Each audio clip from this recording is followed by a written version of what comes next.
In this week's episode, we managed to find the perfect weather window to leave Chapman's Pool, which, despite strong northeasterly winds, has provided a relatively peaceful respite for Kadoa and her crew. However, we need to head back east, firstly so that I'd have a minor medical procedure, and then Carly and I could tend to the little matter of getting married. After which we would seek out new destinations to drop the anchor before heading off to explore one of the most beautiful rivers in the entire area, where we'd have some magical wildlife encounters before having some absolute filming equipment nightmares. Okay, ready for a new adventure? Might be a bumpy one. See our anchor? It's right there. The water's cleared right up. Damn it, I could have gone lobster hunting after all. Here she comes. You are all clear.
Good morning, Vietnam! I actually know if anyone's watching in Vietnam. I hope somebody is. If you are, for everybody else, good morning. Since we've left, no less than 7 things have broken. And there you go, you see the problem? So we're actually on a friend's mooring for a couple of days just so we could be close enough to town to sort some supplies out and get a few of these little niggles sorted out before heading off to explore some more anchorages with you all. And of course updating the anchorages page on our website, which a lot of you have given us feedback and said you found it a really useful resource already, and that's amazing. That makes it all worthwhile. So anyone watching this that hasn't checked it out yet, I'll pop a link in the description. There's this thing you can see on your screen here. But we managed to source this yesterday in Poole from Force 4, and it was the only one they had in stock, and luckily it was the right colour, it was black. The handiest yet heaviest toolkit known to man. So what?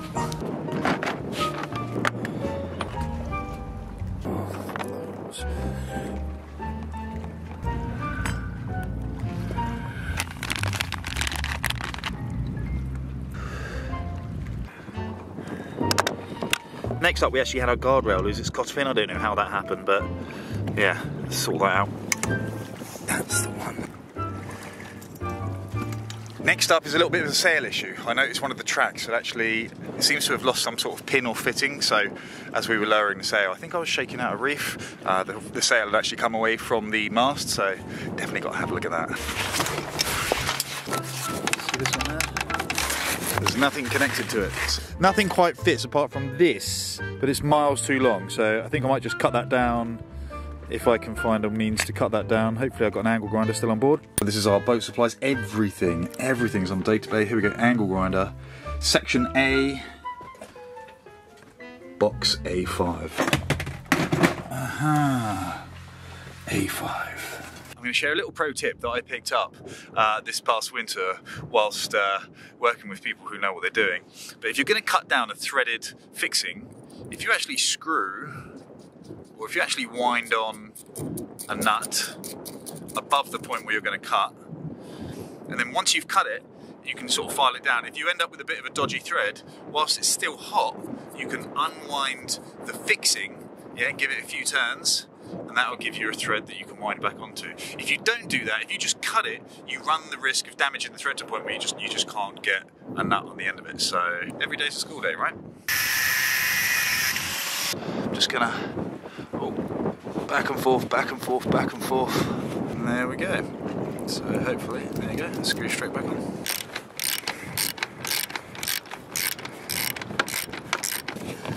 Like it will doodle-do. To prove how much I learn from you guys here, after my last couple of videos, many of you pointed out that I was using this chain hook incorrectly. I was putting it in between the links, and everyone was like, no, don't do that. And I learned from you guys that it actually goes all the way across the entire face of the link. So thank you guys for constantly teaching me what I'm doing. If it hasn't been evident through 4 seasons of watching us, I am figuring it out on the go, mostly with your help. And despite trying to be super productive today, it turns out that Poole Harbour had many welcome distractions to throw our way.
Say goodbye to my little friend. After having a small growth removed from my face, we would move Cadoa deeper into Poole Harbour to a place called Lake Pier.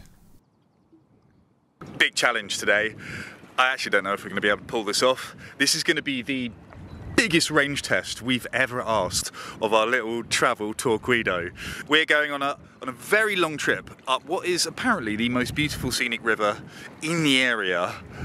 I don't know if we're going to be able to get there and back. We're going to use the tide to help us get up there. It's only going to help, but the problem is we've got a really odd double high tide going on here today, which means that if we want to wait all the way for the tide to bring us back, well then that will mean getting back when it's dark, which we don't want to do, because an awful lot of the spots on this river get super shallow. You have to do like dipping between deep pool to deep pool. All right, let the challenge commence. We're starting off life at 180 watts, which is currently moving us through the water, or speed over ground should I say, at 6.1 kilometers an hour. The clever thing about these engines is they've got like a little GPS, I think, built into them. That's how you get your speed over the ground. But the other thing they do is they give you what they believe is their approximate range at this speed left on the battery. So I don't know how accurate that is. We can find out together, but so far, maybe we'll make it.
We've got, it looks like, we can't decide whether it's 1 or 2 seals. It looks like there's a male seal that keeps popping up and maybe a female seal with it as well.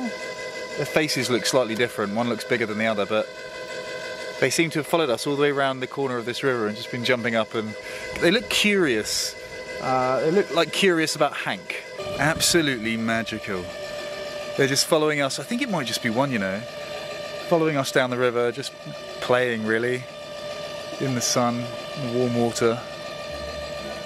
What a treat.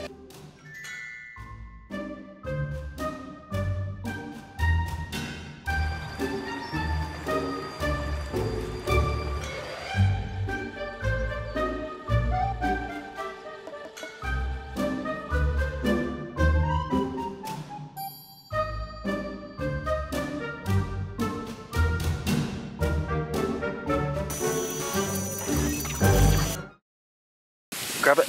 Yeah. It shouldn't turn on, mate. It'll be fine. You sure? Yeah. Oh, that is a complete miracle.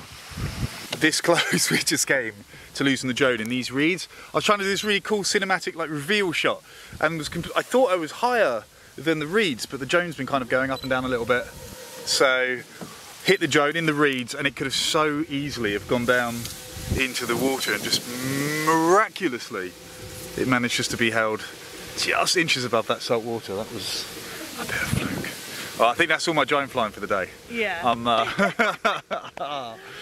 Everywhere you look, it all looks basically exactly the same. It all looks exactly the same. Like, oh no, this is going to be like looking for a needle in a haystack.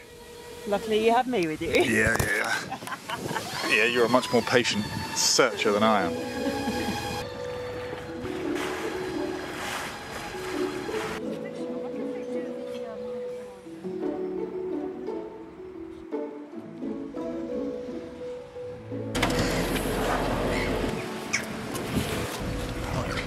Posty. Amazing.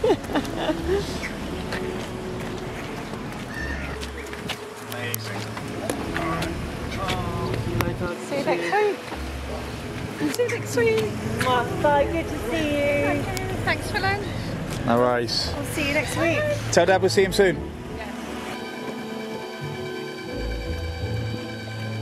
Somebody's not getting wet or feeling the wind. It's another tough day for you, isn't it, mate? We are literally going through the green zone. The bit that is on its way to drying out. Looking over the edge, it's so shallow. And if we hit our propeller on anything, just the ground, anything, we could very realistically break our shearing pin. And then we really are up the creek. Well, we do have paddles actually, but we're in trouble. We're stuck. Basically, it's going to be a long ride. To paddle in, so. Yeah, but if we slow down too much, just sort of nervously check where we are, then again, we'll be going too slow for the tide and it will dry out further up. So we're just going to have to push through it and hope for the best.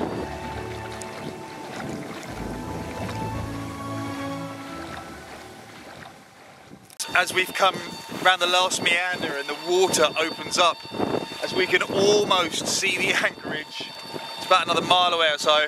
We've got an alarm going off. We're down to our last 21% of battery. And I don't want to row into this. Even though the tide is allegedly going our way, it doesn't look like it is. The wind is so much stronger than the tide that it would be pushing us back that way. It'd be a hell of a slog to try and row back through this. Carly's got the umbrella up because we've got a kind of wind against tide situation, so it's like breaking waves over the front and Hank's getting soaked. So we're nursing this little battery back. Come on, Torquedo, you've been amazing. How are you two holding up? Yeah, we're good. It's right behind the brolly. It's turning into quite the adventure. Isn't it just? That peaceful meander up the river is such a What started off as a little range challenge has turned into all sorts of obstacles. But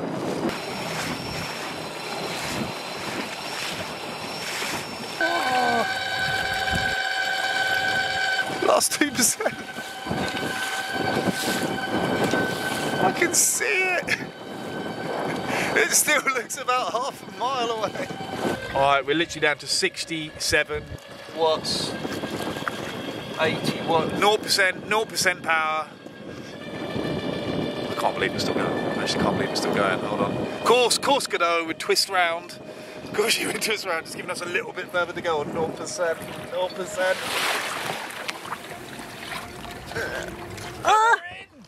High five.